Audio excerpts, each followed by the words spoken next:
ദൈവത്തിന്റെ അതിപരിശുദ്ധമായ നാമം വാഴ്ത്തപ്പെടുമാറാകട്ടെ. നമുക്ക് ഒരുമിച്ച് ചേർന്ന് പിന്നെയും ഒരിക്കൽ കൂടി കർത്താവിന്റെ പാദാന്തിക അടുത്ത് വരുവാനും ചില വിഷയങ്ങൾക്ക് വേണ്ടിയൊക്കെ പ്രാർത്ഥിപ്പാൻ ദൈവം നമ്മളെ സഹായിച്ചു. ചിന്തിച്ചു കൊണ്ടിരിക്കുന്ന കൊലോസ്യ ലേഖനത്തിലേക്ക് നമുക്ക് മടങ്ങി വരാം. കഴിഞ്ഞ ദിവസങ്ങളിലെ 2-ാം അധ്യായമാണ് നമ്മൾ ചിന്തിച്ചു കൊണ്ടിരുന്നത്. നമുക്ക് ഇന്ന് പകൽക്കാലത്തേക്കിലെ 2-ാം അധ്യായം 6-7 വേദഭാഗങ്ങൾ നമുക്ക് ചിന്തിക്കാം. ദൈവത്തിന്റെ ആത്മാവ് നമ്മളെ അതിശക്തമായിട്ട് ആ വചനങ്ങൾ ചിന്തിപ്പാൻ സഹായിക്കട്ടെ. ആരെങ്കിലും ഒരാൾ അതിന്റെ കൊലോസ്യ ലേഖനം 2-ാം അധ്യായം അതിന്റെ 6-7 വേദഭാഗങ്ങൾ വായിച്ചാട്ടെ. ആകയാൽ നിങ്ങൾ കർത്താവായ യേശു ക്രിസ്തുവിനെ കൈക്കൊണ്ടതുപോലെ അവന്റെ കൂട്ടായ്മയിൽ നടപ്പിൻ. അവനിൽ വേരൂന്നിയും ആത്മീയ വർധനവ് പ്രാപിച്ചും നിങ്ങൾക്ക് ഉപദേശിച്ചു തന്നതിന് ഒത്തവണ്ണം വിശ്വാസത്താൽ ഉറച്ചും സ്തോത്രത്തിൽ കവിഞ്ഞും ഇരിപ്പിൻ. Praise the lord. ഹല്ലേലൂയ. അനുഗ്രഹീതമായ ഒരു ദൈവവചനമാണ്. നമ്മളെ തുടർമാനമായിട്ട് ഈ കൊലോസ്യ ലേഖനം പഠിച്ചുകൊണ്ടിരിക്കുമ്പോൾ അപ്പോസ്തലനായ പൗലോസ് കൊലോസ്യ വിശ്വാസികളെ ഉറപ്പിക്കേണ്ടതിനായിട്ട് ഈ വേദഭാഗം എഴുതുമ്പോൾ അപ്പോസ്തലനായ പൗലോസ് ഇവിടെ പറയുകയാണ്, നമ്മൾ ക്രിസ്തീയ ജീവിതം എങ്ങനെ ആരംഭിച്ചോ അതേ ജീവിതത്തിൽ നിലനിൽക്കുവാനല്ല, നമ്മുടെ ക്രിസ്തീയ ജീവിതം അനുദിനവും പുരോഗമനത്തിൽ വന്നെത്തണം. അതായത് ജനിച്ചു വീണ ഒരു ശിശു ജനിച്ചു വീണ അവസ്ഥയിൽ തന്നെയല്ല അത് ആയിരിക്കുന്നതല്ലേ. അത് കവിണ്ണ് വീണ് എഴുന്നേറ്റിരുന്ന് പിന്നീട് അത് പിടിച്ചു നിന്ന് സ്വന്തം കാലിൽ നടക്കാൻ തുടങ്ങുന്നു. ഇതേപോലെ ഇവിടെ അപ്പോസ്തലനായ പൗലോസ് കൊലോസ്യ വിശ്വാസികളോട് ഓർമ്മിപ്പിക്കുകയാണ്, നിങ്ങൾ എന്ത് ചെയ്യണം? ആകയാൽ നിങ്ങൾ കർത്താവായ ക്രിസ്തു യേശുവിനെ കൈക്കൊണ്ടതുപോലെ അവന്റെ കൂട്ടായ്മയിൽ നടപ്പീൻ. അപ്പോൾ ഇവിടെ ഒരു ആത്മീയ വർധനവ് അവർക്കുണ്ടാകണമെന്ന് അപ്പോസ്തലൻ ആഗ്രഹിച്ചുകൊണ്ട് പറയുകയാണ്. എല്ലാ നിലകളിലും ഇവരെ ഉറപ്പിക്കുകയാണ് അപ്പോസ്തലൻ. ഇവിടെ പറയുന്നു, ഈ ഭാഗം നമുക്ക് ഒരു വിധത്തിലും നമ്മുടെ ജീവിതത്തെ തകർക്കുവാനല്ല, നിലനിൽക്കുവാനുള്ള ഒരു ആഹ്വാനമായിട്ടാണ്. ക്രിസ്തുവിൽ നാം അടിയുറയ്ക്കുകയും ക്രിസ്തു യേശുവിൽ നിലനിൽക്കുവാനുമായിട്ടുള്ള ഒരാഹ്വാനം എന്നുള്ള നിലയിലാണ് അപ്പോസ്തലൻ ഈ ഭാഗം ഇവിടെ നമ്മളെ പറഞ്ഞ് മനസ്സിലാക്കി തരുന്നത്. ഇപ്പൊ ഈ 2-ാം അധ്യായം അതിന്റെ 2-ാം അധ്യായത്തിന്റെ 6-ാം വാക്യത്തിൽ പറയാ, ആകയാൽ നിങ്ങൾ കർത്താവായ ക്രിസ്തു യേശുവിനെ കൈക്കൊണ്ടതുപോലെ. അപ്പം കർത്താവ് നമ്മുടെ ജീവിതം എങ്ങനെയായിരിക്കണം? യേശു ക്രിസ്തുവിനെ അടിസ്ഥാനപ്പെടുത്തിയുള്ളതായിരിക്കണം. ഒരു വേദഭാഗം ഒന്ന് വായിച്ചാട്ടെ. എഫേസ്യ ലേഖനം അതിന്റെ 3-ാം അധ്യായം 11-ാം വാക്യം. അവൻ നമ്മുടെ കർത്താവ് യേശു ക്രിസ്തുവിൽ നിവർത്തിച്ച അനാദി നിർണയ പ്രകാരം സഭ മുഖാന്തരം അറിവായി വരുന്നു. അനാദി നിർണയ പ്രകാരം എന്ന് വെച്ച് കഴിഞ്ഞാൽ ലോക സ്ഥാപനത്തിന് മുൻപേ നമ്മൾ ഉണ്ടായിരുന്നു. അപ്പോ അനാദി നിർണയ പ്രകാരമാണ് നാം വിളിക്കപ്പെട്ടത്. ക്രിസ്തു യേശുവിൽ നാം വിളിക്കപ്പെട്ടു.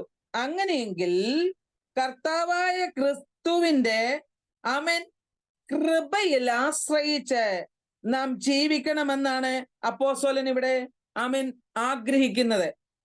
ക്രിസ്തു യേശു എന്നത് പൗലോസിന്റെ ഒരു പ്രത്യേക പ്രയോഗമാണ്. തന്റെ ലേഖനങ്ങൾ ഉടനീളം പരിശോധിച്ചാൽ അവിടെയൊക്കെയും താൻ ക്രിസ്തു യേശു എന്നുള്ള ഒരു പ്രയോഗം വളരെ ശക്തമായിട്ട് അവിടെ പറയുന്നതായിട്ട് നമുക്ക് കാണുവാനായിട്ട് കഴിയുന്നു. എന്നാൽ പത്രോസിന്റെയും യാക്കോബിന്റെയും യോഹന്നാന്റെയും ഒക്കെ ലേഖനങ്ങൾ നമ്മൾ വായിക്കുമ്പോൾ അവിടെ യേശു ക്രിസ്തു എന്നാണ് നമുക്ക് സാധാരണയായി കാണുവാനായിട്ട് കഴിയുന്നത്. അപ്പോൾ പത്രോസ് അവിടെ യേശുവിനെ അവന്റെ താഴ്ചയിലാണ് ആദ്യം അറിഞ്ഞത്. അതുകൊണ്ട് അവിടെ യേശു ക്രിസ്തു, ആദ്യം യേശു ക്രിസ്തു എന്നുള്ള വാക്ക് പിന്നീടാണ് ക്രിസ്തു എന്ന ആ ലെവലിലേക്ക് കാണുവാൻ കഴിഞ്ഞത്. അതുകൊണ്ടായിരിക്കാം അങ്ങനെ പറയുന്നതെന്നാണ് ഇവിടെ ചിന്തിക്കുന്നത്. എന്നാല് ക്രിസ്തുവുമായി പൗലോസ് അഭേദ്യമായ ബന്ധത്തിൽ വന്നത് എങ്ങനെയാണ്? അവന്റെ ഉയർച്ചയിലാണ്. അപ്പോസ്തലനായ പൗലോസ് ക്രിസ്തുവിന്റെ ഉയർച്ചയിലാണ് ക്രിസ്തുവിനെ ആദ്യമായിട്ട് അറിഞ്ഞത്. അതുകൊണ്ടായിരിക്കാം പൗലോസ് ക്രിസ്തു യേശു എന്ന് പല പ്രാവശ്യം ഇവിടെ പ്രയോഗിച്ചിരിക്കുന്നത് നമുക്ക് കാണുവാനായിട്ട് കഴിയുന്നത്. ഇവിടെ യേശുവും കർത്താവും എന്ന് പറയുന്ന ആ വാക്ക് ക്രിസ്തുവിനെ വിശേഷിപ്പിക്കേണ്ടതിന് മാത്രമാണ് അവിടെ പറയുന്നത്. അങ്ങനെയെങ്കിൽ കർത്താവായ യേശു ക്രിസ്തു എന്ന ഈ അഭിസംബോധന അപ്പോസ്തലനായ പൗലോസ് വളരെ പ്രാവശ്യം പുതിയ നിയമം നമ്മൾ നോക്കിയാൽ ഉപയോഗിച്ചിരിക്കുന്നതായിട്ട് കാണുവാനായിട്ട് കഴിയും. അതിന് 1-2 ഉദാഹരണം ഞാൻ പറയാം. 1-2 വാക്യങ്ങൾ നമുക്ക് വായിക്കാം. റോമാലേഖനം 6-ാം അധ്യായം അതിന്റെ 23-ാമത്തെ വേദഭാഗം വായിച്ചാട്ടെ.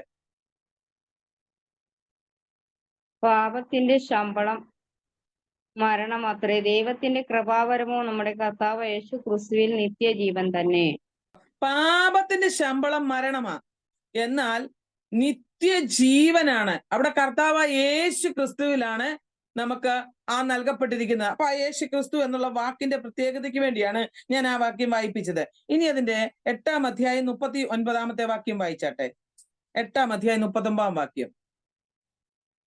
വരുവാനുള്ളതിനോ ഉയരത്തിനോ ആഴത്തിനോ മറ്റു യാതൊരു സൃഷ്ടിക്കോ കർത്താവായ യേശു ക്രിസ്തുവിലുള്ള ദൈവസ്നേഹത്തിൽ നിന്ന് നമ്മെ വേർപിരിക്കാൻ കഴിയില്ല എന്ന് ഞാൻ ഉറച്ചിരിക്കുന്നു. അവിടെയും കർത്താവായ യേശു ക്രിസ്തുവിന്റെ നാമത്തിന് വലിയ പ്രാധാന്യം കൊടുക്കുകയാണ്. അതുപോലെ തന്നെ 1 കൊരിന്ത്യർ 15-31 1 തിമോത്തിയോസ് 1:2-12 ഒക്കെ നമ്മൾ വായിക്കുമ്പോൾ നമുക്ക് വ്യക്തമായിട്ട് അവിടെ കാണുവാനായിട്ട് കഴിയും. അവർക്ക് വായിക്കും, നിങ്ങൾ നോട്ട് ചെയ്താൽ മതി. ആ ഭാഗങ്ങൾ നമ്മൾ വായിക്കുമ്പോൾ അപ്പോസ്തലൻ അവിടെ പറയുന്നത്. അപ്പം കർത്താവായ യേശു ക്രിസ്തു എന്ന അഭിസംബോധന ചെയ്തുകൊണ്ട് താൻ ഈ ഭാഗങ്ങളൊക്കെയും പറയുന്നത്. അപ്പൊ പൗലോസിന്റെ ഈ പ്രയോഗം കൊലോസ്യയിലുള്ള ദുരുപദേശത്തെ നേരിടുവാനായി സ്വീകരിച്ചതായിരിക്കാം എന്നാണ് ഇവിടെ വേദ പഠിതാക്കളുടെ അഭിപ്രായം. അവിടെ കൊലോസ്യയിൽ ഇന്നലെ കഴിഞ്ഞ ദിവസം നമ്മൾ പഠിച്ചല്ലോ, ഇതിനു മുന്നിലുള്ള വാക്യങ്ങളിലെ അനേക വേദവിപരീതത്തിൽ പഠിപ്പിക്കുകയും വേദവിപരീതങ്ങൾ പഠിപ്പിച്ചു കൊണ്ടിരുന്ന അനേകരുണ്ടായിരുന്നു. അപ്പോ ആ വ്യക്തി ജീവിതങ്ങളുടെ മുൻപിൽ കർത്താവായ യേശുക്രിസ്തുവിനെ ഒരു കേന്ദ്ര വിഷയമാക്കിക്കൊണ്ടാണ് അപ്പോസ്തലൻ അവിടെ പ്രസംഗിക്കുന്നത്. ജനത്തെ തെറ്റിക്കുന്ന അനേക പഠിപ്പീരുകൾ അവിടെ ഉണ്ടായിരുന്നു. അതിൽ നിന്നും ജനത്തെ ഏതു വിധേനയും ക്രിസ്തുവിന്റെ ശ്രദ്ധയിൽ നിന്നും മാറ്റുവാൻ ശ്രമിക്കുന്ന ആളുകളിൽ നിന്ന് അപ്പോസ്തലൻ അവരെ ദൈവകൃപയിലേക്ക് മടക്കി വരുത്തുവാനും പരിശുദ്ധാത്മാവിന്റെ നിയന്ത്രണത്തിൽ അവരുടെ ജീവിതം കൊണ്ടുപോകുവാനും ക്രിസ്തീയ ജീവിതത്തിന്റെ ആഴങ്ങൾ അവരുടെ മേൽ നിലനിർത്തുവാനുമായിട്ട് ആഗ്രഹിച്ചുകൊണ്ടാണ് അപ്പോസ്തലൻ ഈ ഭാഗങ്ങൾ ഇവിടെ തനിക്ക് നൽകി ഈ ജനത്തിന് നൽകിക്കൊണ്ട് ജനത്തെ നിലനിർത്തുന്നത്. നമ്മളെ വായിക്കുമ്പോൾ നമുക്ക് കാണുവാനായിട്ട് കഴിയുന്നത് അവിടെ നമ്മൾ കാണുന്നത് ആകയാൽ 6-ാം വാക്യത്തിൽ പറയുന്നു, ആകയാൽ നിങ്ങൾ കർത്താവായ ക്രിസ്തു യേശുവിനെ കൈക്കൊണ്ടതുപോലെ അവന്റെ കൂട്ടായ്മയിൽ നടക്കണം. അപ്പൊ ദുരുപദേഷ്ടാക്കന്മാരുടെ നിഗൂഢമായ ഒരു പ്രവർത്തനങ്ങൾ അവിടെ നടന്നുകൊണ്ടിരിക്കുമ്പോൾ കൊലോസ്യയിൽ ക്രിസ്തുവിന്റെ കർത്തൃത്വത്തെ സ്വീകരിച്ച അനേക വ്യക്തിത്വങ്ങൾ അവിടെ ഉണ്ടായിരുന്നു. അവരാരും ഈ വഴി വിട്ടു പോകരുത്. അതായിരുന്നു അപ്പോസ്തലൻ ഉണ്ടായിരുന്ന വലിയ ആഗ്രഹം. അപ്പം താൻ അത് ആഗ്രഹിച്ചുകൊണ്ട് പറയുകയാണ്, നിങ്ങൾ ക്രിസ്തു യേശുവിനെ കൈക്കൊണ്ടതുപോലെ, നിങ്ങൾ കർത്താവായ ക്രിസ്തു യേശുവിനെ കൈക്കൊണ്ടതുപോലെ അവന്റെ കൂട്ടായ്മയിൽ നടക്കണം. അപ്പം ക്രിസ്തുവിനെ ഹൃദയത്തിൽ അംഗീകരിച്ച ദൈവമക്കൾ അവന്റെ കൂട്ടായ്മയിൽ നടക്കണമെന്ന് അപ്പോസ്തലൻ ഇവിടെ ഉപദേശിക്കുകയാണ്. അനേകരെ ക്രിസ്തുവിൽ നിന്ന് അകറ്റിക്കളയുവാൻ അനേക പ്രശ്നങ്ങൾ ഇന്നത്തെ കാലഘട്ടത്തിലും ആ ദുഷ്ടനായ പിശാച് ആഞ്ഞടിപ്പിച്ചു കൊണ്ടിരിക്കുകയാണ്. നമുക്ക് പലപ്പോഴും നമ്മുടെ ജീവിതത്തിൻ്റെതായ ലക്ഷ്യങ്ങളെ തെറ്റിക്കുവാൻ അനേക പ്രതികൂലങ്ങൾ, അനേക പ്രശ്നങ്ങൾ, മാനസിക സംഘർഷങ്ങൾ, രോഗങ്ങൾ, കടഭാരങ്ങൾ, ഒന്നിനുമീതെ ഒന്നായി വിഷയങ്ങൾ ജീവിതത്തിന് മേൽ ആഞ്ഞടിപ്പിച്ച് ജനത്തെ എങ്ങനെയും വഴിതെറ്റിക്കുവാൻ, ആത്മാവിൽ കൃപ ഇല്ലാതാക്കുവാൻ, പരിശുദ്ധാത്മാവിന്റെ സഹവാസത്തിൽ നിന്ന് ജനത്തെ മാറ്റിക്കളയുവാൻ ശക്തിയോടെ പിശാച് പ്രവർത്തിക്കുമ്പോൾ ദൈവത്തിന്റെ പരിശുദ്ധാത്മാവിൽ അപ്പോസ്തലൻ പറയുകയാണ്, നിങ്ങൾ എന്ത് ചെയ്യണം? ആദ്യം എങ്ങനെ കർത്താവായ യേശു ക്രിസ്തുവിനെ കൈക്കൊണ്ടോ അതേപോലെ ഇപ്പോഴും ജീവിക്കുക മാത്രമല്ല, അവനിൽ നിങ്ങൾ എന്ത് ചെയ്യണം? വളരണം. ക്രിസ്തുവ് ജീവിതം, അതായത് ഒരു ക്രിസ്തീയ ജീവിതം നിങ്ങൾ എങ്ങനെ ആരംഭിച്ചോ ആരംഭത്തിൽ നിൽക്കുകയല്ല, മറിച്ച് ഒരു പുരോഗമനം നമുക്കുണ്ടാകണം. ക്രിസ്തുവിൽ നിലനിൽക്കുവാൻ ആമേൻ അവൻ നമ്മളെ ആഹ്വാനം ചെയ്യുകയാണ്. നമ്മൾ ക്രിസ്തു യേശുവിനെ കൈക്കൊണ്ടു. എങ്ങനെ? നമുക്ക് വായിക്കാം. യോഹന്നാന്റെ സുവിശേഷം 1-ാം അധ്യായം 12-ാം വാക്യത്തിൽ എന്താണ് പറഞ്ഞിരിക്കുന്നത്? അവനെ കൈക്കൊണ്ട് അവന്റെ നാമത്തിൽ വിശ്വസിക്കുന്ന ഏവർക്കും ദൈവ മക്കളാകുവാൻ അവൻ അധികാരം കൊടുത്തു. കർത്താവായ യേശു ക്രിസ്തുവിനെ രക്ഷകനും കർത്താവുമായിട്ട് അംഗീകരിക്കപ്പെട്ടിരിക്കുന്ന ഒരു ദൈവ പൈതൽ ജനിച്ചു വീഴുകയാണ്. യേശു കർത്താവിനെ ഹൃദയത്തിൽ ഉൾക്കൊണ്ട് യേശു ക്രിസ്തുവിന് വേണ്ടി ഹൃദയം കൊടുത്ത ഒരു വ്യക്തി ജീവിതം എന്തായി തീരുകയാണ്? പുതുജനനം പ്രാപിക്കുക, വീണ്ടും ജനനം പ്രാപിക്കുകയാണ്. അപ്പോൾ വീണ്ടും ജനനം പ്രാപിക്കപ്പെട്ട ഒരു വ്യക്തി പുതുതായി ജനിച്ചു, അഥവാ ഒരു ശിശു അമ്മയുടെ ഉദരത്തിൽ നിന്ന് പുറത്തു വന്നൊരു പുറംലോകം കണ്ട് ആമേൻ പുതിയ ലോകത്തിൽ ജീവിക്കുന്നത് പോലെ എന്ത് ചെയ്യുകയാണ്? നാം പാപകരമായ ലോകത്ത് നിന്ന് ക്രിസ്തുവേശുവിനെ കണ്ടിട്ട് അവനെ ഹൃദയത്തിൽ ഉൾക്കൊണ്ട് യേശു ക്രിസ്തുവിന് വേണ്ടി തങ്ങളുടെ ജീവിതം വിട്ടുകൊടുത്തു കഴിയുമ്പോൾ ഒരു പുതിയ ജീവിതത്തിനുടമയായി മാറുകയാണ്. അപ്പോൾ ഈ പുതിയ ജീവിതത്തിനുടമയായി മാറുന്ന വ്യക്തി ജീവിതത്തിന് എന്തുണ്ട്? ഒരു വളർച്ചയുണ്ട്. അത് ജനിച്ചു വീണ ശിശു ആദ്യം കവിണ് വീഴും, പിന്നെ അത് എഴുന്നേറ്റ് ഇരിക്കാൻ തുടങ്ങും, പിന്നെ ഇത് 4 കാലിൽ ഇഴയും, പിടിച്ചു നിൽക്കാൻ ശ്രമിക്കും, നടക്കാൻ തുടങ്ങും. അതുകൊണ്ടൊന്നും തീർന്നില്ല. പിന്നീട് ആമേൻ ആരുടെയും സഹായം കൂടാതെ നടക്കുകയും താൻ ഒരു വ്യക്തിത്വത്തിനുടമയായി മാറുകയും ചെയ്യും. ഇതുപോലെ അപ്പോസ്തലനായ പൗലോസ് കൊലോസ്യ വിശ്വാസികളെ ഉറപ്പിക്കുക. ഇന്ന് ഈ നൂറ്റാണ്ടിലായിരിക്കുന്ന എനിക്ക് നിങ്ങൾക്കും പഠിച്ചെടുക്കേണ്ട വലിയൊരു പാഠമാണ് അപ്പോസ്തലൻ ഇവിടെ നമ്മളെയും പഠിപ്പിക്കുന്നത്. എന്നെ കേൾക്കുന്ന ദൈവമക്കളെ, നമ്മുടെ ക്രിസ്തീയ ജീവിതത്തിലും ആത്മാവിൽ നാം വളരണം. നാം ജനിക്കപ്പെട്ട സാഹചര്യത്തിൽ എങ്ങനെ ജീവിച്ചു എന്നുള്ളതല്ല, ഇനി നമ്മുടെ ഓരോ ദിവസവുമുള്ള ക്രിസ്തീയ ജീവിതം, അനുനിമിഷം നമ്മുടെ ക്രിസ്തീയ ജീവിതം എങ്ങനെയുള്ളതാണ് എന്ന് നമ്മൾ തന്നെ ശോധന ചെയ്യണം. അപ്പോസ്തലൻ ഇവിടെ പറയുന്നത് ഇങ്ങനെയാണ്. ആമേൻ, ഉപദേഷ്ടാക്കന്മാർ അനേകർ കടന്നു വരും, എന്നാൽ ഉപദേശത്തിൽ നിലകൊള്ളണം. വേണ്ട ഉപദേശങ്ങൾ നാം കൈക്കൊള്ളണം. ക്രിസ്തു യേശുവിനെ നാം ഹൃദയത്തിൽ അംഗീകരിച്ചു. അങ്ങനെ അംഗീകരിച്ച വ്യക്തി ജീവിതങ്ങൾ എന്ത് ചെയ്യണം? നമ്മുടെ ക്രിസ്തീയ ജീവിതം വ്യക്തമായിട്ട് ആമേൻ ഇവിടെ പറയുന്നു, കൈക്കൊണ്ടതുപോലെ ക്രിസ്തുവിന്റെ കൂട്ടായ്മയിൽ നടക്കുവാൻ നാം ശ്രദ്ധിക്കണം. നമുക്ക് ഈ ക്രിസ്തു യേശുവിനെ കൈക്കൊണ്ട വ്യക്തി ജീവിതങ്ങൾ ഉപദേഷ്ടാക്കന്മാരിൽ നിന്ന് ആമേൻ പല കാര്യങ്ങൾ അംഗീകരിക്കുന്നത് നമുക്ക് മനസ്സിലാക്കുവാനായിട്ട് കഴിയും. കർത്താവിന്റെ വചനം പറയുന്നത് കൈക്കൊള്ളുക, അവനെ കൈക്കൊണ്ട് അവന്റെ നാമത്തിൽ അപ്പൊ കൈക്കൊള്ളുക, യേശുവിനെ കൈക്കൊള്ളുക എന്ന വാക്കിൽ അർത്ഥം വരുന്ന ചില കാര്യങ്ങൾ നമുക്ക് ഈ ചില വേദഭാഗങ്ങൾ വായിക്കാം. അതിൽ കൂടി നമുക്ക് മനസ്സിലാക്കുവാനായിട്ട് കഴിയും. 1 കൊരിന്ത്യ ലേഖനം ഒന്ന് എടുത്താട്ടെ. അതിന്റെ 11-ാം അധ്യായം അതിന്റെ 2-ാം വാക്യവും അതിന്റെ 23-ാം വാക്യവും ഒരാൾ വായിച്ചാട്ടെ. എന്നെ ഓർക്കുകയും ഞാൻ നിങ്ങളെ ഏൽപ്പിച്ച കൽപ്പനകളെ പ്രമാണിക്കുകയും ചെയ്യുകയാൽ നിങ്ങളെ പുകഴ്ത്തുന്നു. നിർത്തി വായിക്കണേ. അപ്പോസ്തലൻ എന്താണ് അവിടെ പറഞ്ഞിരിക്കുന്നത്? കൈക്കൊള്ളുക എന്നുള്ള വാക്കിന് ഫലമേൽപ്പിക്കുക, കൈക്കൊള്ളുക, സ്വീകരിക്കുക, അതാണ് അവിടെ ഉദ്ദേശിക്കുന്നത്. വായിച്ചാട്ടെ. 1 കൊരിന്ത്യർ 11:2. നിങ്ങൾ സകലത്തിലും എന്നെ ഓർക്കുകയും ഞാൻ നിങ്ങളെ ഏൽപ്പിച്ച കൽപ്പനകളെ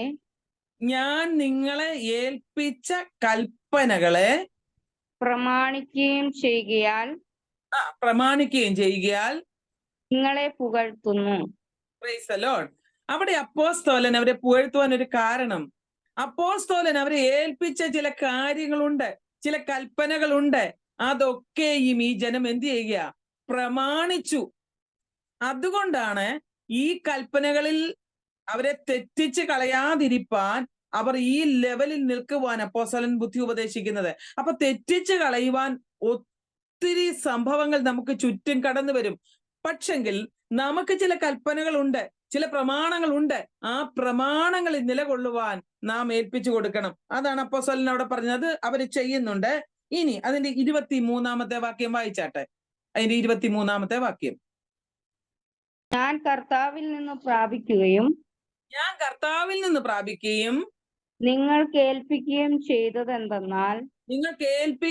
ചെയ്തതെന്തെന്നാൽ കർത്താവായ യേശുവിനെ കാണിച്ചു കൊടുത്ത രാത്രിയിൽ അവൻ അപ്പമെടുത്ത് സ്തോത്രം ചൊല്ലി നുറുക്കി. നിങ്ങൾക്ക് വേണ്ടിയുള്ള എന്റെ ശരീരം എന്റെ ഓർമ്മയ്ക്കായി ഇത് ചെയ്യുവീൻ എന്ന് പറഞ്ഞു. പ്രൈസലോ. ഇത് അപ്പോസ്തലനായ പൗലോസ് വിശ്വാസികളെ അവിടെ ഉറപ്പിക്കുക. നിങ്ങൾക്ക് ഏൽപ്പിച്ചു തന്ന ഒരു കാര്യം അത് നിങ്ങൾ ചെയ്യണം. അതാണ് കൈക്കൊള്ളുക. നമ്മൾ ഒരു നിയമം നമ്മളെ ഏൽപ്പിക്കുമ്പോൾ ആ നിയമം നമ്മൾ അനുസരിക്കുവാൻ തയ്യാറാകുക. അതാണ് നമ്മൾ കൈക്കൊള്ളുക എന്ന വാക്കുകൊണ്ട് അവിടെ ഉദ്ദേശിക്കുന്നത്. ഇനി ഒന്ന് വായിച്ചാട്ടെ, അതിന്റെ 15-ാം അധ്യായം തന്നെ എടുത്താട്ടെ. 1 കൊരിന്ത്യർ 15-ാം അധ്യായം അതിന്റെ 1-2 വാക്യങ്ങളെ.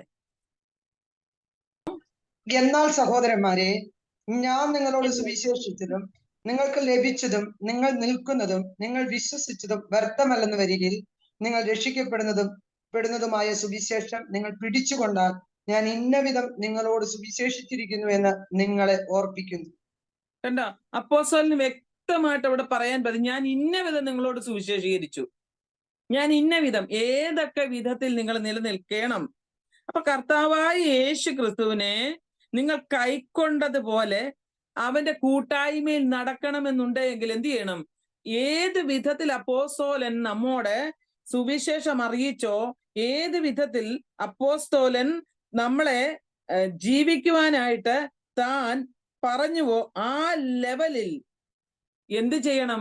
ജീവിക്കണം. ഇവിടെ അപ്പോസ്തലനായ പൗലോസ് പറയുകയാണ്, കൊലോസ്യയിലുള്ള ആളുകളോട് എപ്പഫ്രാസ് ആണ് പോയി സുവിശേഷം അറിയിച്ചത്. ക്രിസ്തു യേശുവിനെ കുറിച്ചുള്ള കാര്യം അപ്പോസ്തലനായ പൗലോസിൽ നിന്നും കേട്ട് വിശ്വസിച്ചിട്ട് എപ്പഫ്രാസ് ഈ കൊലോസ്യ വിശ്വാസികളുടെ അടുക്കൽ ചെന്ന് സുവിശേഷം അറിയിച്ചു.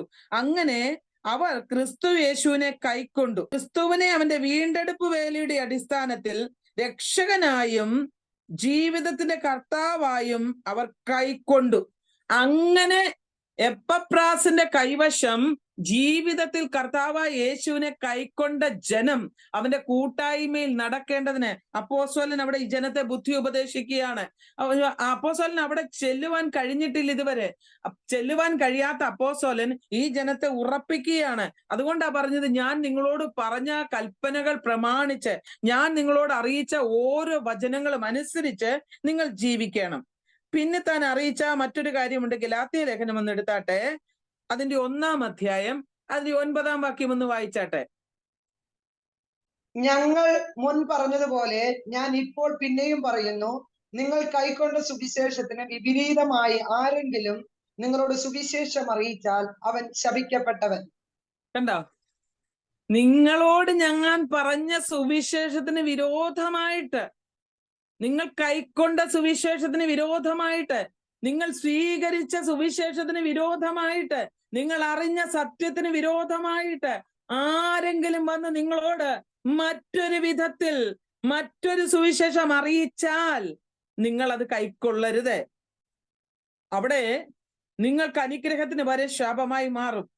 ഇവിടെ പറയുക, യേശു ക്രിസ്തുവിനെ നിങ്ങൾ സത്യത്താൽ അറിഞ്ഞു, നമ്മുടെ പാപത്തിന് വേണ്ടി കർത്താവ് മരിച്ചു, അടക്കപ്പെട്ടു, 3-ാം നാൾ ഉയർത്തെഴുന്നേറ്റു, ഇന്നും ജീവിക്കുന്നു എന്നുള്ള സത്യം അറിഞ്ഞിട്ട് ഈ സത്യത്തിൽ ജീവിക്കുവാൻ നാം ആഗ്രഹിക്കുമ്പോൾ ദുരുപദേഷ്ടാക്കൾ വന്ന് വഴിതെറ്റിക്കുവാൻ ദുരുപദേശങ്ങൾ നിങ്ങളുടെ മുൻപിൽ കൊണ്ടുവരുമ്പോൾ നിങ്ങൾ എന്ത് ചെയ്യരുത്?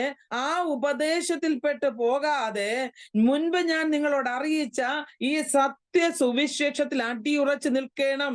എപ്പഫ്രാസ് നിങ്ങളോട് വന്ന് സുവിശേഷം അറിയിച്ചു, ആ സത്യ സുവിശേഷത്തിൽ അതേ കൊലോസ്യ വിശ്വാസികളെ നിങ്ങൾ നിലകൊണ്ടു. അതിൻ പ്രകാരം പിന്നെയും നിങ്ങൾ എന്ത് ചെയ്യണം? ക്രിസ്തുവിന്റെ വചനത്തിൽ ഞാൻ നിങ്ങളോട് പ്രബോധിപ്പിക്കുന്ന പ്രബോധനത്തിങ്കൽ നിങ്ങൾ ഉറച്ചു നിൽക്കേണ്ടതിന് നിങ്ങളെ ഞാൻ ഈ വചനം പ്രബോധിപ്പിക്കുന്നത്. അപ്പോൾ നിങ്ങൾ ആരംഭിച്ച ഒരു ക്രിസ്തീയ ജീവിതമുണ്ട്. ആരംഭിച്ച നിങ്ങളുടെ ക്രിസ്തീയ ജീവിതത്തിന്റെ ആരംഭ ശൂരത്വം അത് നിങ്ങൾ വിട്ടുമാറുവാൻ മറ്റ് സുവിശേഷങ്ങൾ, മറ്റ് ഉപദേശങ്ങൾ നിങ്ങളുടെ മുൻപിൽ കടന്നു വരുമ്പോൾ ആ ഉപദേശങ്ങൾ നിങ്ങളെ വഴിതെറ്റിക്കാതിരിക്കുവാൻ നിങ്ങൾ എന്ത് ചെയ്യണം? അതിൽ പെട്ടുപോകാതിരിക്കാൻ സൂക്ഷിക്കണം. മാത്രമല്ല, തിരുവചന സത്യങ്ങളെ മനസ്സിലാക്കിക്കൊണ്ട് നിങ്ങൾ ദൈവഹിതത്തിനായിട്ട് ക്രിസ്തുവിനെയും അവന്റെ വീണ്ടെടുപ്പിനെയും തിരിച്ചറിഞ്ഞുകൊണ്ട് അവന് വേണ്ടി ഹൃദയം കൊടുത്ത ദൈവ മക്കൾ ആ അനേക പഠിപ്പിക്കലുകളുടെ പിന്നാലെ പോകാതെ കൃത്യമായി നിലകൊള്ളണമെന്നും ക്രിസ്തുവിൽ നിലനിൽക്കുവാൻ ഇവിടെ അപ്പോസ്തലനായ പൗലോസ് ഈ ജനത്തോട് ആഹ്വാനം പറയുകയാണ്. അതുകൊണ്ട് എന്ത് ചെയ്യുന്നു? നിങ്ങൾ ക്രിസ്തുവിനെ എന്ത് ചെയ്ത് കൈക്കൊണ്ടതുപോലെ. അപ്പൊ ക്രിസ്തുവിനെ നമ്മൾ എന്ത് ചെയ്ത? കൈക്കൊള്ളുകയാ ചെയ്തത് അപ്പോസ്തലന്റെ ഉപദേശത്തിങ്കൽ. അപ്പം തിരുവചനം കേട്ടത് മുഖാന്തരം ക്രിസ്തുവിനെ കൈക്കൊണ്ട്. ഇനി ഒരു വാക്യം കൂടെ ഒന്ന് വായിച്ചാട്ടെ. അതിന്റെ 1-ാം അധ്യായം 9-ാം വാക്യം വായിച്ചു. ഇനി അതിന്റെ 12-ാം വാക്യം കൂടെ ചേർത്ത് വായിച്ചാട്ടെ. ഇപ്പോൾ വായിച്ച ഗലാത്യ ലേഖനം 12-ാം വാക്യം കൂടെ, 1:12. അത് ഞാൻ മനുഷ്യരോട് പ്രാപിച്ചിട്ടില്ല, പഠിച്ചിട്ടുമില്ല, യേശുക്രിസ്തുവിന്റെ വെളിപ്പാടിനാൽ അത്രേ പ്രാപിച്ചത്. അപ്പം അപ്പോസ്തലനായ പൗലോസിനെ പഠിപ്പിച്ച ചില വചനങ്ങളുണ്ട്. അത് എവിടെ നിന്നാ പ്രാപിച്ചെടുത്തത്? യേശു ക്രിസ്തുവിൽ നിന്നുള്ള വെളിപ്പാടിനാൽ താൻ പ്രാപിച്ചെടുത്തതാ. ക്രിസ്തു യേശുവിൽ നിന്ന് പ്രാപിച്ചെടുത്ത സുവിശേഷം അപ്പോസ്തലനായ പൗലോസ് ഈ കൊലോസ്യ വിശ്വാസികൾക്ക് പകർന്നു കൊടുക്കുകയാണ്. എന്നെ കേൾക്കുന്ന ദൈവമക്കളെ, നമ്മെയും തെറ്റിക്കുവാൻ കഴിയുന്ന ലോകത്താണ് ഞാനും നിങ്ങളുമായിരിക്കുന്നത്. ആകയാൽ ഈ സുവിശേഷം അതിന്റെ അർത്ഥത്തിൽ വ്യാപ്തിയിലും പ്രാപിച്ചെടുത്ത അപ്പോസ്തലൻ പറയുക, നിങ്ങളെ തെറ്റിക്കുവാൻ മറ്റൊരു സുവിശേഷവുമായിട്ട് ആമേൻ അനേക ഉപദേഷ്ടാക്കന്മാർ കടന്നു വരും. അത് നിങ്ങൾ കേട്ട് തെറ്റിപ്പോകരുതേ. എന്ത് ചെയ്യണം? ഞാൻ നിങ്ങളോട് പറഞ്ഞ സുവിശേഷം ദൈവത്തിൽ നിന്ന് പ്രാപിച്ചെടുത്തതാണ്, അത് സത്യമാണ്. ആകയാൽ ആ സത്യത്തിൽ നിങ്ങൾ നിലകൊള്ളണമെന്നാണ് അപ്പോസ്തലൻ ഇവിടെ ഉദ്ദേശിക്കുന്നത്. ഇനി നമുക്ക് ഒരു വാക്യം കൂടെ വായിക്കാം. ഇവിടെ ഫിലിപ്പിയ ലേഖനം 4-ാം അധ്യായം അതിന്റെ 9-ാമത്തെ വേദഭാഗം കൂടി വേഗം ഒരാൾ എടുത്ത് വായിച്ചാട്ടെ. ഫിലിപ്പിയ ലേഖനം 4-ാം അധ്യായം അതിന്റെ 9-ാമത്തെ വേദഭാഗം. എന്നോട് പഠിച്ചു ഗ്രഹിച്ചും കേട്ടും കണ്ടുമുള്ളത് പ്രവർത്തിപ്പാൻ, എന്നാൽ സമാധാനത്തിന്റെ ദൈവം നിങ്ങളോട് കൂടിയിരിക്കും. നിർത്തി ഒന്ന് വായിക്കണേ. എന്നോട് പഠിച്ചും ഗ്രഹിച്ചും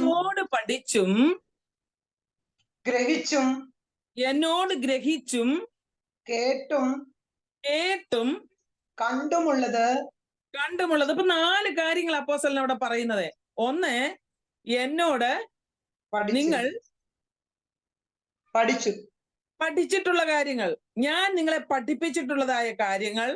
2, എന്നിൽ നിന്ന് നിങ്ങൾ ഗ്രഹിച്ചിട്ടുള്ളതായ കാര്യങ്ങൾ. 3, ഗ്രഹിച്ചിട്ടുള്ളതായ കാര്യങ്ങൾ. പിന്നെ കേട്ടിട്ടുള്ള കാര്യങ്ങൾ. ഈ 4 കാര്യങ്ങൾ, കേട്ടിട്ടുള്ളതുമായ കാര്യങ്ങൾ നിങ്ങൾ എന്ത് ചെയ്യണം? പ്രവർത്തിക്കണം. Price the Lord. ഞാൻ നിങ്ങളോട് പറഞ്ഞതും നിങ്ങൾ ഗ്രഹിച്ചതും കേട്ടിട്ടുള്ളതും മനസ്സിലാക്കിയിട്ടുള്ളതുമായിട്ടുള്ള കാര്യങ്ങൾ നമ്മൾ ഗ്രഹിക്കണം. അതാണ് പറയുന്നത്. അങ്ങനെ ഗ്രഹിച്ചെങ്കിൽ മാത്രമേ നമുക്ക് ക്രിസ്തുവിൽ ഹല്ലേലൂയ അവന്റെ കൂട്ടായ്മയിൽ നടക്കാൻ കഴിയുകയുള്ളൂ. മാത്രമല്ല അപ്പോസ്തലൻ പറയുകയാണ്, അതിന്റെ 7-ാം വാക്യത്തിലേക്ക് നമുക്ക് വരാം. 6-ാം വാക്യം, ആകയാൽ നിങ്ങൾ കർത്താവായ ക്രിസ്തു യേശുവിനെ കൈക്കൊണ്ടതുപോലെ അവന്റെ കൂട്ടായ്മയിൽ നടക്കുവിൻ. 7-ാം വാക്യം പറയുന്നു, അവനിൽ വേരൂന്നിയും. അപ്പോ ഈ വചനം കേൾക്കുകയും ഗ്രഹിക്കുകയും അതനുസരിച്ച് ജീവിക്കുവാൻ ശ്രമിക്കുന്ന വ്യക്തി ജീവിതത്തിന് മാത്രമേ അവനിൽ വേരൂന്നി ജീവിക്കുവാൻ കഴിയുകയുള്ളൂ. അപ്പോസ്തലൻ പറയുക, അവനിൽ വേരൂന്നിയും ആത്മീക അഭിവൃദ്ധി പ്രാപിച്ചും നിങ്ങൾക്ക് ഉപദേശിച്ചും തന്നതിനൊത്തവണ്ണം അതിന് തക്കവണ്ണം വിശ്വാസത്തിൽ സ്ഥിരപ്പെട്ടും സ്തോത്രത്തിൽ മുഴുകിയും ഇരിക്കുവിൻ. ഇവിടെ വളരെ ആഴങ്ങളാണ് പറയുന്നത്. ക്രിസ്തു യേശുവിനെ നിങ്ങൾ കൈക്കൊണ്ടു. ഈ ക്രിസ്തു യേശുവിനെ കൈക്കൊണ്ട് കഴിഞ്ഞാൽ പിന്നെ ആ വചനത്തിൽ നിലനിൽക്കണം. അപ്പോസ്തലനായ പൗലോസ് പറയാ, ക്രിസ്തു യേശുവിനെ കർത്താവായി ഏറ്റു പറഞ്ഞത് കൊണ്ട് ആമേൻ നാം അവന് വേണ്ടി നമ്മുടെ ജീവിതം അർപ്പിക്കുകയാണ്. ആ ഒരു അർപ്പണം വഴി ക്രിസ്തീയ ജീവിതം ആരംഭിക്കുക. ആമേൻ. റോമാലേഖനം 10-ാം അധ്യായം 9-ാം വാക്യം വായിക്കുമ്പോൾ പറയുന്നുണ്ട്, ക്രിസ്തുവിനെ മരിച്ചവരുടെ ഇടയിൽ നിന്ന് ഉയർത്തെഴുന്നേൽപ്പിച്ചെന്ന് ഹൃദയം കൊണ്ട് വിശ്വസിക്കുകയും വായ് കൊണ്ട് ഏറ്റുപറയുകയും ചെയ്യുന്നവൻ രക്ഷിക്കപ്പെടും. അപ്പൊ രക്ഷാനിർണയം പ്രാപിച്ച ഒരു ദൈവ പൈതൽ എന്ത് ചെയ്യുകയാണ്? കർത്താവായ യേശു ക്രിസ്തുവിന് വേണ്ടി തന്റെ ജീവിതം വിട്ടുകൊടുക്കുക. അപ്പൊ കർത്താവായ യേശു ക്രിസ്തുവിന് ജീവിതം ആരംഭിച്ചിട്ടുള്ള ഒരു ദൈവ പൈതലിനെതിരായിട്ട് അനേക എതിർപ്പുകൾ കടന്നു വരുമ്പോൾ അവന്റെ നടപ്പിൽ അവന് പുരോഗതി പ്രാപിക്കുവാൻ ആഗ്രഹിക്കണം. ആ നടപ്പിൽ പുരോഗതി ആഗ്രഹിക്കുന്ന വ്യക്തി ജീവിതത്തെ തടയുവാൻ ഒത്തിരി പ്രവർത്തനങ്ങൾ ശത്രുവായവൻ കൊണ്ടുവരും. അവിടെ പറയുന്നത് ഇങ്ങനെയാണ്, നമ്മുടെ ജീവിതത്തെ നടത്തി അതിന്റെ പൂർണ്ണതയിൽ എത്തിക്കാതെ, നടപ്പിനെ പുരോഗതിയിൽ എത്തിക്കുവാൻ കഴിയാതെ, ആമേൻ, നാം ജനിച്ച സ്ഥാനത്ത് അഥവാ ജനിച്ചു വീണ ഒരു ശിശുവിനെ പോലെ അവിടെ തന്നെ തളർത്തിക്കിടത്തുവാൻ ശ്രമിക്കുന്ന പൈശാചിക മണ്ഡലങ്ങളെ നാം ഈ ദിവസങ്ങളിൽ ശ്വാസിച്ചമർത്തിക്കൊണ്ട് ആത്മാവിൽ ബലപ്പെടണം. അവിടെ കൊലോസ്യ വിശ്വാസികളെ ഉറപ്പിക്കുന്നത് ഇങ്ങനെയാണ്, നിങ്ങൾ നാമേ ജീവിതത്തിൽ യേശുവിനെ കൈക്കൊണ്ടതുപോലെ നിങ്ങൾ അവന്റെ കൂട്ടായ്മയിൽ നടക്കണം. നടക്കുവാൻ കഴിയാതെ ഒരിടത്തു നിർത്തുവാൻ പിശാച് ശ്രമിക്കുമ്പോൾ എന്നെ കേൾക്കുന്ന ദൈവവൈതലേ, വചനം കേട്ട് ആ വചനത്തിൽ വളരുന്ന ഒരു വിശ്വാസിക്ക് മാത്രമേ മുന്നോട്ട് നടക്കുവാൻ കഴിയുകയുള്ളൂ. ഒരു വിത്ത് പാകിയിട്ട് ഒരു മാന്തയ്യുടെ ഒരു വിത്ത് കൊണ്ട് നിലത്ത് പാകിയിട്ട് അതിൽ നിന്ന് മുള പൊട്ടി പുറത്തു വരുമ്പോൾ അത് വളരുകയാണ്. ഇതേപോലെ ക്രിസ്തു യേശുവിനെ കൈക്കൊണ്ട ഹൃദയത്തിൽ സ്വീകരിച്ച ഒരു ദൈവ പൈതൽ ആമേൻ വളരുകയാണ്. അവൻ നടക്കുകയാണ്. അവന്റെ നടപ്പ് എന്തിനെ കാണിക്കുകയാണ്? ക്രിസ്തു യേശുവിൽ നല്ലൊരു ക്രിസ്തീയ ജീവിതം ആമേൻ ഒരു നല്ലൊരു ക്രിസ്തീയ ജീവിതം നയിക്കുന്നതിന് നമുക്ക് ഒരു മാതൃകയാക്കി കാണിക്കുകയാണ്. അതുകൊണ്ട് ദൈവത്തിന്റെ ആത്മാവ് പറയുകയാണ്, നമ്മുടെ നടപ്പ് നമ്മുടെ പുരോഗതിയെ കാണിക്കുന്നു. ആമേൻ. നീ നടക്കുന്നുവെങ്കിൽ പഴയ സ്ഥാനത്ത് തുടരുകയാൻ സാധ്യമല്ല, പഴയ സ്ഥാനത്ത് നിൽക്കുകയില്ല. ആമേൻ. ക്രിസ്തീയ ജീവിതവും അങ്ങനെ തന്നെ ആയിരിക്കണം. പഴയതിൽ നിന്ന് ഒരു പുതുമയിലേക്കായിരിക്കണം. ഒന്നുകിൽ നാം മുൻപോട്ട് അല്ലെങ്കിൽ പുറകോട്ടെ പോയേ തീരൂ. ഇന്ന് പകൽക്കാലം പരിശുദ്ധാത്മാവ് പറയുക, ക്രിസ്തുവിന്റെ കൂട്ടായ്മയിൽ നടക്കുന്ന വ്യക്തി ജീവിതം അങ്ങനെ മുന്നോട്ട് പോകണം. അത് കഴിഞ്ഞ 7-ാം വാക്യത്തിൽ പറയുന്നത് എന്ത് ചെയ്യണം? അങ്ങനെ മുൻപോട്ട് പോകുന്ന വ്യക്തി ജീവിതം അവനിൽ എന്ത് ചെയ്യണം? കർത്താവായ യേശു ക്രിസ്തുവിൽ വേരൂന്നേണം. അവനിൽ വേരൂന്നേണം. വേരൂന്നി മാത്രമല്ല ആത്മീയ വർധനവ് പ്രാപിച്ചെടുക്കണം. 2 ഉപമാനങ്ങളാണ് അപ്പോസ്തലനായ പൗലോസ് അവിടെ പ്രയോഗിക്കുന്നത്. 1 വേരൂന്നുക, 2 എന്താ? 1 അവനിൽ വേരൂന്നുക, 2 ആത്മീയ അഭിവൃദ്ധി പ്രാപിച്ചെടുക്കുക. സ്തോത്രം. ഈ 2 കാര്യങ്ങൾ പറയുക. ദൈവമക്കളെ, ഇവിടെ പരിശുദ്ധാത്മാവ് പറയുകയാണ്, വേരൂന്നുക. 1 കൃഷിയോട് ഉപമിച്ചുകൊണ്ടും 2 ആത്മീയ അഭിവൃദ്ധിയെ ഒരാത്മീയ വർധന കാണിച്ചുകൊണ്ടാണ് നമുക്ക് കാണുവാനായിട്ട് കഴിയുന്നത്. വേരൂന്നുക എന്നതിൽ നമുക്ക് കാണുവാനായിട്ട് കഴിയുന്നത് ഒരു കൃഷിപ്പണിയാണ്, അല്ലേ? വേര്, ഒരു വൃക്ഷം, ഞാൻ പറഞ്ഞല്ലോ, ഒരു മാവിന്റെ വിത്ത് കുഴിച്ചിട്ടിട്ട് അതിന്റെ വേരാഴത്തിലേക്ക് ഇറങ്ങുമ്പോഴാണ് അതിന്റെ തായ്തടി വളരുവാൻ തുടങ്ങുന്നത്. വേണ്ട വളവും വെള്ളവും വലിച്ചെടുത്തിട്ട് അത് വലിയൊരു വൃക്ഷമായി മാറുകയാണ്. അതിൽ നിന്ന് പിന്നീടാണ് ഫലങ്ങൾ ഉണ്ടാകുന്നത്. അതുപോലെ ദൈവമക്കളെ, ക്രിസ്തുവിന്റെ വചനത്തിൽ വേരൂന്നുവാൻ നാം ഈ ദിവസങ്ങളിൽ അപ്പോസ്തലൻ പറഞ്ഞതുപോലെ, എന്നിൽ നിന്ന് നിങ്ങൾ കേട്ടതും ഞാൻ പഠിപ്പിച്ചതുമായ കാര്യത്തിൽ നിങ്ങൾ വേരൂന്നണം. അഥവാ തിരുവചനത്തിൽ നാം വേരൂന്നണം. വചനമായിരിക്കണം നമ്മുടെ ജീവിതത്തിൽ നമ്മളെ നിലനിർത്തേണ്ടത്. പിന്നെ ദൈവത്തിന്റെ ആത്മാവ് പറയുകയാണ്, ഇവിടെ 2 കാര്യങ്ങളുണ്ട്. ആത്മീയ വർധനവ് ഒരു കെട്ടുപണിയെ കാണിക്കുകയാണ്. കെട്ടിടത്തോട് ഉപമിച്ചുകൊണ്ടാണ് അവിടെ നമുക്ക് കാണുവാനായിട്ട് കഴിയുന്നത്. നമുക്ക് 1-2 വേദഭാഗങ്ങൾ പെട്ടെന്ന് വായിക്കാം. 1 കൊരിന്ത്യലേഖനം 3-ാം അധ്യായം അതിന്റെ 9-ാം വാക്യവും 11-ാം വാക്യവും ഒരാൾ വായിച്ചാട്ടെ. ഞങ്ങൾ ദൈവത്തിന്റെ കൂട്ടുവേലക്കാർ, നിങ്ങൾ ദൈവത്തിന്റെ കൃഷി, ദൈവത്തിന്റെ ഗൃഹനിർമ്മാണം. കണ്ടോ? ഞങ്ങൾ ക്രിസ്തുവിന്റെ കൂട്ടുവേലക്കാർ. Price the Lord. അവിടെ ഗൃഹനിർമ്മാണം വളരെ നമുക്ക് ഒരു കെട്ടിടത്തോട് ഉപമിച്ചുകൊണ്ടും ഒരു കൃഷിയോട് ഉപമിച്ചുകൊണ്ടും ഒക്കെ അവിടെ പറയുന്നുണ്ട്. ഇനി എന്റെ 11-ാം വാക്യം ഒന്ന് വായിച്ചേ. യേശു യേശു ക്രിസ്തു എന്നിട്ടിരിക്കുന്ന അടിസ്ഥാനമല്ലാതെ മറ്റൊന്നും ഇടുവാൻ ആർക്കും കഴിയുകയില്ല. യേശു ക്രിസ്തു എന്ന ഇട്ടിരിക്കുന്ന അടിസ്ഥാനം, അതായിരിക്കണം നമ്മുടെ കെട്ടിടം പണിയുടെ അടിസ്ഥാനം. ഫൗണ്ടേഷൻ ഇല്ലാതെ ബിൽഡിംഗ് പണിയാൻ പറ്റില്ല. അല്ലാത്ത ബിൽഡിംഗ് എല്ലാം നിലം പതിക്കും. നമുക്കറിയാം, നമ്മള് സുവിശേഷ ഭാഗത്ത് കാണുന്നുണ്ട്, പാറമേൽ പണിത വീടും മണലിനുമേൽ പണിത വീടിന്റെയും അവസ്ഥ.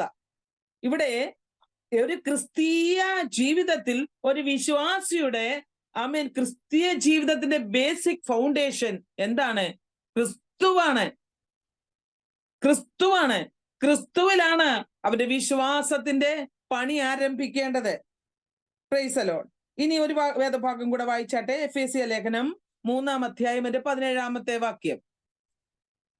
ക്രിസ്തു വിശ്വാസത്താൽ നിങ്ങളുടെ ഹൃദയങ്ങളിൽ വസിക്കേണ്ടതിനും വരം നൽകണം എന്നും നിങ്ങൾ സ്നേഹത്തിൽ വേരൂന്നി അടിസ്ഥാനപ്പെട്ടവരായി വീതിയും നീളവും ഉയരവും ആഴവും എന്തെന്ന് സകല വിശുദ്ധന്മാരോടുകൂടെ ഗ്രഹിപ്പാനും പരിജ്ഞാനത്തെ കവിയുന്ന ക്രിസ്തുവിൻ സ്നേഹത്തെ അറിവാനും പ്രാപ്തരാകുകയും ദൈവത്തിന്റെ എല്ലാ നിറവിനോളം നിറഞ്ഞു വരികയും വേണമെന്ന് പ്രാർത്ഥിക്കുന്നു. Price the Lord. ഇവിടെ അപ്പോസ്തലന്റെ ഒരു പ്രാർത്ഥനയാണ്. നമ്മൾ എല്ലാ നിറവിനോളം നിറയണം. ക്രിസ്തു യേശുവിന്റെ കൂട്ടായ്മയിൽ നടക്കുന്ന ഒരു വ്യക്തി ജീവിതം, വീണ്ടും ജനനം പ്രാപിച്ച ഒരു വ്യക്തി എങ്ങനെയായിരിക്കണമെന്ന അപ്പോസ്തലന്റെ പ്രാർത്ഥന. അതാണ് നമ്മളെ കേൾപ്പിച്ചത്. അവനിൽ വേരൂന്നി. Price the Lord. ജീവിതത്തിൽ ഓരോ തലങ്ങളിലും ദൈവകൃപ ആവശ്യമുള്ള സമയങ്ങളിൽ നാം ഏറ്റെടുക്കേണ്ട സമയം അപ്പോസ്തലൻ പറയും, എന്നിൽ നിന്നും നിങ്ങൾ കേട്ട വചനം ഓർത്തുകൊള്ളണം. ഈ വചനം നമ്മൾ മറന്നു പോകാതെ, ഇത് നമുക്ക് ചില സമയങ്ങളിലൊക്കെ വായിക്കുന്നത് നന്നായിരിക്കും. ഇനി സമയത്തിന്റെ പരിമിതി കൊണ്ടാണ് ഞാൻ അതിനെ എക്സ്പ്ലെയിൻ ചെയ്യാത്തത്. ഇനി യൂദായുടെ ലേഖനം 20-ാം വാക്യം കൂടെ ഒന്ന് വായിച്ചാട്ടെ. യൂദായുടെ ലേഖനം 20-ാം വാക്യം. നിങ്ങളുടെ അതിവിശുദ്ധ വിശ്വാസത്തെ ആധാരമാക്കി നിങ്ങൾക്ക് തന്നെ ആത്മീയ വർധനവ് വരുത്തിയും പരിശുദ്ധാത്മാവിൽ പ്രാർത്ഥിച്ചും നിത്യജീവനായിട്ട് നമ്മുടെ കർത്താവായ യേശു ക്രിസ്തുവിന്റെ കരുണയ്ക്കായി കാത്തിരുന്നും കൊണ്ട് ദൈവ സ്നേഹത്തിൽ നിങ്ങളെ തന്നെ സൂക്ഷിച്ചു കൊള്ളുവിൻ.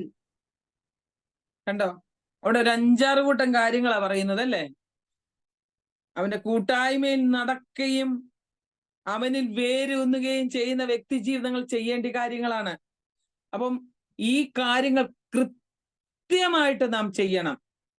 ഇനി ഒന്ന് നിർത്തി ആ വാക്യം ഒന്നുകൂടെ ഒന്ന് വായിക്കാമോ? ഓരോ പോയിന്റ് ആയിട്ടൊന്ന് വായിച്ചാട്ടെ. നിങ്ങളുടെ അതിവിശുദ്ധ വിശ്വാസത്തെ ആധാരമാക്കി നിങ്ങൾക്ക് തന്നെ ആത്മീയ വർധനവ് വരുത്തിയും പരിശുദ്ധാത്മാവിൽ പ്രാർത്ഥിച്ചും ഒന്നാമതായിട്ട് എന്ത് ചെയ്യണം? ആത്മീയ വർധനവ് വരുത്തണം. ക്രിസ്തുവിന്റെ കൂട്ടായ്മയിൽ നടക്കുന്നവൻ വചനത്തിൽ വേരൂന്നുമ്പോൾ അവൻ ആത്മീയ വർധനമുണ്ടാകും. 2, പരിശുദ്ധാത്മാവിൽ പ്രാർത്ഥിച്ചും അവന് പ്രാർത്ഥനാ ജീവിതം ഉണ്ടായിരിക്കും. ആ വ്യക്തി ജീവിതം പ്രാർത്ഥിക്കുന്നത് ആത്മാവിൽ നിറഞ്ഞായിരിക്കും. 3, നിത്യജീവനായിട്ട് നമ്മുടെ കർത്താവായ യേശു ക്രിസ്തുവിന്റെ കരുണയ്ക്കായി കാത്തിരുന്നും കൊണ്ട്. അപ്പൊ നമ്മുടെ കർത്താവായ യേശുവിന്റെ കരുണയ്ക്കായി കാത്തിരിക്കുകയാണ്. അവന്റെ വരവിങ്കൽ എടുക്കപ്പെടണം. അതിനുവേണ്ടി, നിത്യജീവന് വേണ്ടി, നിത്യരക്ഷയ്ക്ക് വേണ്ടി ഒരു കാത്തിരിപ്പ് ഈ വ്യക്തിയിൽ ഉണ്ടാകും. ഇനി 4, ദൈവസ്നേഹത്തിൽ നിങ്ങളെ തന്നെ സൂക്ഷിച്ചു കൊള്ളുവിൻ. കണ്ടോ, ആ ക്രിസ്തുവിൽ വേരൂന്നി വചനത്തിൽ അടിയുറച്ച് ജീവിക്കുന്ന വ്യക്തിക്ക് എന്തുണ്ടാകും? ദൈവസ്നേഹവും ഉണ്ടാകും. എന്നെ കേൾക്കുന്ന ദൈവം ഇതിലെ ഇത്രയും കാര്യങ്ങൾ നമ്മൾ ഉണ്ടാകുന്നു എങ്കിൽ നമ്മുടെ ക്രിസ്തീയ ജീവിതം വിജയിച്ചു. Price the Lord. അതുകൊണ്ട് അപ്പോസ്തലൻ പറയുന്നത്, നിങ്ങൾ എന്ത് ചെയ്യണം? അവനിൽ വേരൂന്നിയും ആത്മീക അഭിവൃദ്ധി പ്രാപിച്ചും നിങ്ങൾക്ക് ഉപദേശിച്ചു തന്നതിന് തക്കവണ്ണം വിശ്വാസത്തിൽ സ്ഥിരപ്പെട്ടും സ്തോത്രത്തിൽ ജാഗരിച്ചും ജീവിക്കണം. അപ്പം വളരെ ആഴങ്ങളാ. അപ്പം എവിടെയാണ് വേരോടുന്നത്? ഇളക്കമുള്ള മണ്ണിൽ മാത്രമേ വേരോടത്തുള്ളൂ അല്ലേ? ഇളക്കമുള്ള മണ്ണിൽ, അവിടെയാണ് ആ ചെടിക്ക് വളരാൻ പറ്റൂ. ഇളക്കമില്ലാത്ത സ്ഥലത്ത് വേരോടാൻ പ്രയാസമാണ്. വേര് മുരടിക്കും. വചനം പരിശുദ്ധാത്മാവിൽ വിവേചിച്ച് ആത്മാവിന്റെ നിറവിൽ ജീവിക്കുന്ന ദൈവ പൈതലിന് ഇവിടെ ഇതാ ഇളക്കമുള്ള മണ്ണാണ്. ആത്മാവ് നമ്മളെ നിലനിർത്തും. വേരൂന്നുകാൻ, വിശ്വാസത്തിൽ അഭിവൃദ്ധി പ്രാപിക്കുവാൻ ഈ സാഹചര്യം മണ്ണ് ഒരുക്കി കൊടുക്കുക. വെള്ളവും വളവും വലിച്ചെടുത്ത് വൃക്ഷത്തിന് വളരുവാൻ മണ്ണ് ആ നിലം ഒരുക്കി കൊടുക്കുന്നത് പോലെ പരിശുദ്ധാത്മാവ് വചനമാകുന്ന ആമേൻ മണ്ണ് ആ വിളനിലം നമുക്ക് വേണ്ടി ഒരുക്കി തന്ന് ദൈവമക്കളെ അവനിൽ വേരൂന്നി വിശ്വാസത്തിൽ ഉറയ്ക്കുവാൻ നമ്മെ ഈ ദിവസങ്ങളിൽ ഉത്സാഹിതരാക്കുകയാണ്. മഞ്ഞും മഴയും അയച്ചുകൊണ്ട് അവൻ നമ്മളെ ആമേൻ ആത്മാവിന്റെ നിറവിൽ നിർത്തുവാൻ, ദൈവകൃപയുടെ ആഴങ്ങളിലേക്ക് ആമേൻ ഇറങ്ങുവാൻ, വചനത്തിൽ കൃപകളും കൃപാവരങ്ങളും പ്രാപിച്ചെടുക്കുവാൻ, ആത്മാ അഭിവൃദ്ധി പ്രാപിച്ചെടുക്കുവാൻ, ക്രിസ്തുവിൽ അടിസ്ഥാനപ്പെട്ടവരായി നമ്മെ നിലനിർത്തുവാൻ നമ്മെ ആമേൻ ഈ ദിവസങ്ങളിൽ പരിശുദ്ധാത്മാവ് സഹായിക്കുകയാണ്. വൃക്ഷത്തിന്റെ ജീവനും കെട്ടിടത്തിന്റെ ഉറപ്പും നമ്മുടെ കർത്താവായ യേശു ക്രിസ്തുവാണ്. അതുകൊണ്ട് വേരോടുന്ന മണ്ണും ആമേൻ കെട്ടിടം പണിതുയർത്തിയിരിക്കുന്ന ഉറപ്പുള്ള അടിസ്ഥാനവുമാണ് നമ്മുടെ ക്രിസ്തു. അവനിൽ ഹല്ലേലൂയ ക്രിസ്തുവിന്റെ വ്യക്തിത്വമാകുന്ന ആമേൻ ഒരു വൃത്താകാരമുണ്ട്. അവിടെ അതിൽ നമുക്ക് ആത്മീയ വളർച്ചയുണ്ട്. ദൈവമക്കളെ, ക്രിസ്തുവിൽ നമുക്ക് ആത്മീയ വളർച്ചയുണ്ട്. ക്രിസ്തുവിൽ മാത്രമേ ഈ ആത്മീയ വളർച്ച നമുക്ക് ഉണ്ടാകുകയുള്ളൂ. അതുകൊണ്ട് ഇന്ന് പകൽക്കാലം പരിശുദ്ധാത്മാവ് പറയുകയാണ്, നമ്മെ അവനിൽ വേരൂന്നേണ്ടതിന് പരിശുദ്ധാത്മാവ് നമുക്ക് വേണ്ടതായ അവസ്ഥകൾ ഒരുക്കി തരുമ്പോൾ തെറ്റിച്ച് കളയുന്നു. ദുരുപദേശവുമായി കടന്നു വരുന്നവർക്ക് മുൻപിൽ ക്ഷീണിച്ചു പോകാതെ ഹല്ലേലൂയ നിലകൊള്ളുവാൻ ദൈവാത്മാവ് ദിവസങ്ങളിൽ നമുക്ക് ബുദ്ധി ഉപദേശിക്കുകയാണ്. ആകയാൽ ഞാൻ പറഞ്ഞ് അവസാനിപ്പിക്കുവാനായിട്ട് ആഗ്രഹിക്കുന്നത്, പ്രൈസ് ദി ലോർഡ്, ദൈവത്തിന്റെ പരിശുദ്ധാത്മാവ് പറയുകയാണ്, സഭയുടെ മുഴുവൻ കെട്ടുപണിയും ക്രിസ്തുവിലാണ്. ആമേൻ. ക്രിസ്തുവിന്റെ വ്യക്തിത്വവും ജീവിതവും അധികാരവും എല്ലാം ദൈവാത്മാവ് നമുക്ക് വെളിപ്പെടുത്തി തന്നിട്ടുണ്ട്. ഹല്ലേലൂയ.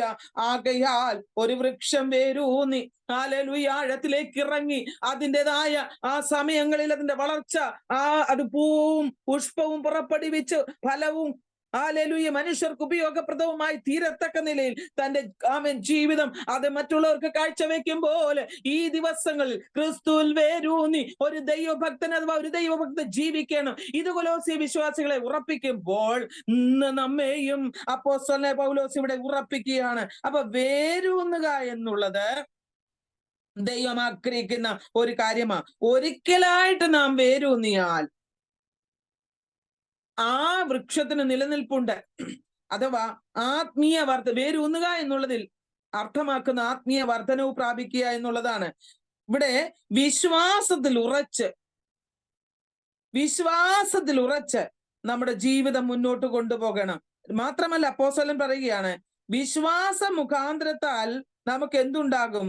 അനേക മറുപടികൾ ലഭിക്കുവാനിടയാകും. വിശ്വാസം മൂലം പ്രാർത്ഥിക്കുമ്പോൾ നമ്മുടെ വിഷയങ്ങൾക്ക് മറുപടി ലഭിക്കുവാനിടയാകും. അവിടെ നമുക്ക് സ്തോത്രത്തിന് ആമേൻ കാരണമാകും. അതുകൊണ്ട് അപ്പോസ്തലൻ പറയുന്നത് ഇങ്ങനെയാണ്, നിങ്ങൾ എന്ത് ചെയ്യണം? ആമേൻ. വിശ്വാസത്തിൽ സ്ഥിരപ്പെട്ടും സ്തോത്രത്തിൽ മുഴുകിയും ഇരിപ്പീൻ. നമ്മുടെ ക്രിസ്തീയ ജീവിതം സ്തോത്രത്തിൽ കവിഞ്ഞിരിക്കണം. അപ്പോസ്തലനായ പൗലോസ് ഈ ലേഖനത്തിൽ സ്തോത്രം ചെയ്യുവാൻ പല സ്ഥലങ്ങളിൽ പറഞ്ഞിട്ടുണ്ട്. 1-ാം അധ്യായത്തിന്റെ 3-ാം വാക്യവും 2-ാം അധ്യായത്തിന്റെ 7-ാം വാക്യവും 3-ാം അധ്യായത്തിന്റെ 15-ാം വാക്യവും 17-ാം വാക്യവും 4-ാം അധ്യായത്തിന്റെ 2-ാം വാക്യവും നാം വായിക്കുമ്പോൾ അവിടെ നമുക്ക് കാണുവാൻ കഴിയുന്നത് അവിടെ സ്തോത്രം ചെയ്യുന്നതാണ്. അപ്പം ഒരു നദി കവിഞ്ഞൊഴുകുന്നത് പോലെ നാം നന്ദിയാൽ കവിയണം. നമ്മുടെ ഹൃദയം നിറഞ്ഞു കവിയണം. ഓരോ സെക്കൻഡിലും സ്വർഗത്തിലെ ദൈവം നമുക്ക് ചെയ്യുന്ന ഉപകാരങ്ങൾ ഓർത്താൽ, അവന്റെ നന്മകൾ ഓർത്താൽ, അവൻ നമുക്ക് വേണ്ടി പ്രവർത്തിക്കുന്ന പ്രവർത്തികൾ ഓർത്താൽ ദൈവമക്കളെ നാം എങ്ങനെ മിണ്ടാതിരിക്കും? അവന്റെ കൃപ എത്രമാത്രം വലുതാണ്. ആത്മാവ് നമ്മെ നടത്തുന്ന വിധങ്ങൾ, പരിശുദ്ധാത്മാവ് നമ്മുടെ ജീവിതത്തിൽ നിമിഷം ചെയ്യുന്ന നന്മകൾ ആമേൻ ഓർത്തു കഴിഞ്ഞാൽ എത്രമാത്രം സ്തുതി നമ്മളിൽ നിന്നുണ്ടാകും. അതുകൊണ്ട് ഇന്ന് പകൽക്കാലം ഒരു നദി നിറഞ്ഞു കവിയുന്നത് പോലെ നമ്മുടെ നാവിൽ നിന്ന് എപ്പോഴും സ്തോത്രത്തിന്റെയും സ്തുതിയുടെയും ശബ്ദം ഉയർന്നു വരുവാൻ തക്കവണ്ണം ഇടയാകണം. സ്തോത്രം എന്ന വാക്കിന്റെ അർത്ഥം നന്ദി എന്നാണ് അർത്ഥം. നന്ദി കർത്താവേ, നന്ദി. സ്തോത്രം എന്ന് പറഞ്ഞാൽ നന്ദി. ആകയാൽ ക്രിസ്തീയമായ ക്രിസ്തീയ ജീവിതം നയിക്കുന്ന ഒരു വ്യക്തി ജീവിതം ദൈവകൃപയിലുള്ള വിശ്വാസത്തിൽ ഉറപ്പിച്ച് ദൈവത്തിന് നന്ദി പറയുവാനാണ് അപ്പോസ്തലൻ ഇവിടെ നമ്മെ ഉദ്ബോധിപ്പിക്കുന്നത്. അപ്പൊ പൗലോസ് സ്തോത്രത്തിന് നൽകുന്ന ഊന്നൽ ഭയങ്കരമായിട്ടുണ്ട്. ദൈവത്തിന്റെ പരിശുദ്ധാത്മാവ് പറയുകയാണ്, അനുനിമിഷം തന്റെ ജീവിതത്തിൽ ദൈവത്തിന് സ്തോത്രം ചെയ്യുവാൻ ഒത്തിരി അനുഭവങ്ങൾ ഉണ്ടായിട്ടുണ്ട്. തന്റെ ജീവിതത്തിന്റെ അനുനിമിഷവും ദൈവം നടത്തുന്ന വിധങ്ങൾ ഓർത്താൽ താൻ സ്തോത്രം ചെയ്തുകൊണ്ടിരുന്നു. ഇവിടെ നമുക്ക് റോമാലേഖനം 12:21 14:6 2 കൊരിന്ത്യർ 1:11 4 അധ്യായം 15 വാക്യത്തിലും 9 അധ്യായം 11 വാക്യവും 12 വാക്യവും എഫേസ്യർ 5 അധ്യായം 20 വാക്യവും 1 തിമോത്തിയോസ് 2:1-2 വാക്യങ്ങൾ ഒക്കെ വായിക്കുമ്പോൾ അവിടെ സ്തോത്രത്തിൽ താൻ നിൽക്കുന്നതായി, സ്തോത്രത്തിന് ഊന്നൽ കൊടുക്കുന്നതായിട്ട് നമുക്ക് കാണുവാനായിട്ട് കഴിയും. സമയത്തിന്റെ പരിമിതിയാൽ ഞാൻ അത് അവിടെ വായിപ്പിക്കുവാനായിട്ട് ആഗ്രഹിക്കുന്നില്ല. അപ്പോൾ അപ്പോസ്തലനായ പൗലോസ് പറയുകയാണ്, നമ്മുടെ ജീവിതത്തിൽ നാം നടക്കുന്നവരാകണം ക്രിസ്തു യേശുവിൽ. ഇനി നമ്മൾ എന്ത് ചെയ്യുന്നു? നടക്കുന്നവരാകുവീൻ. വേരൂന്നി ആത്മീയ വർധനവും പ്രാപിക്കുന്നവരായി ഉപദേശിച്ച് തന്നതിന് ഒത്തവണ്ണം ഹല്ലേലൂയ വർദ്ധിച്ചു വരുന്നവരായി ജീവിക്കണം. അപ്പോൾ അപ്പോസ്തലൻ പറഞ്ഞിരിക്കുന്ന ചില കാര്യങ്ങൾ എന്താണ് അവിടെ പറയുന്നു? 1 നടക്കണം, 2 വേരൂന്നുക, ഹല്ലേലൂയ, 3 കെട്ടിപ്പണിത് ഉയർത്തുക. ഇവിടെ നമ്മുടെ ജീവിതത്തിൽ ദൈവത്തിന്റെ പരിശുദ്ധാത്മാവ് പറയുകയാണ്, നമ്മുടെ ജീവിതത്തിൽ ക്രിസ്തുവാണ് നമ്മുടെ നടപ്പാത. ക്രിസ്തുവിലൂടി നമുക്ക് നടക്കണം. വഴിയിലൂടി കർത്താവ് പറഞ്ഞു, ഞാൻ തന്നെ വഴിയാകുന്നു, ഞാൻ തന്നെ സത്യമാകുന്നു. ആ വഴിയിലൂടി വഴിയിലൂടി നാം നടക്കണം. അങ്ങനെയെങ്കിൽ നമ്മുടെ നടപ്പ് ക്രമപ്പെടുത്തുവാനും പൂർണ്ണതയിലെത്തുവാനും നമുക്ക് കഴിയും. 2 ദൈവത്തിന്റെ ആത്മാവ് പറയുകയാണ്, ക്രിസ്തുവാണ് നമ്മുടെ പാത. 2 അവനാണ് നമ്മുടെ മണ്ണ്. അതിൽ മാത്രമേ നമുക്ക് വേരൂന്നുവാൻ കഴിയുകയുള്ളൂ. കർത്താവിൽ വേരൂന്നി, ക്രിസ്തുവിൽ വേരൂന്നി നമുക്ക് വളരണം. അവനാണ് നമ്മുടെ അടിസ്ഥാനം ദൈവമക്കളെ. അതുകൊണ്ട് അവനാൽ നമ്മളിൽ ഇട്ടിരിക്കുന്ന അടിസ്ഥാനം ഊട്ടി ഉറപ്പിച്ചുകൊണ്ട്, ഹല്ലേലൂയ, ക്രിസ്തുവാണ് നമ്മുടെ ആ അടിസ്ഥാനം ഊട്ടി ഉറപ്പിക്കുന്ന സിമന്റ്. അതുകൊണ്ട് നമ്മുടെ കെട്ടിടത്തെ ക്രിസ്തുവാകുന്ന അടിസ്ഥാനത്തിൽ ഊട്ടി ഉറപ്പിച്ചുകൊണ്ട് ഒരു ക്രിസ്ത്യാനിയായി നടക്കുവാൻ, ഹല്ലേലൂയ, നാം നമ്മെ തന്നെ ഏൽപ്പിച്ചു കൊടുക്കാം. ഒരു ക്രിസ്ത്യാനിയായി ജീവിക്കുവാൻ, നല്ലൊരു വൃക്ഷമായി, ഒരു കെട്ടിടമായി. ഹല്ലേലൂയ.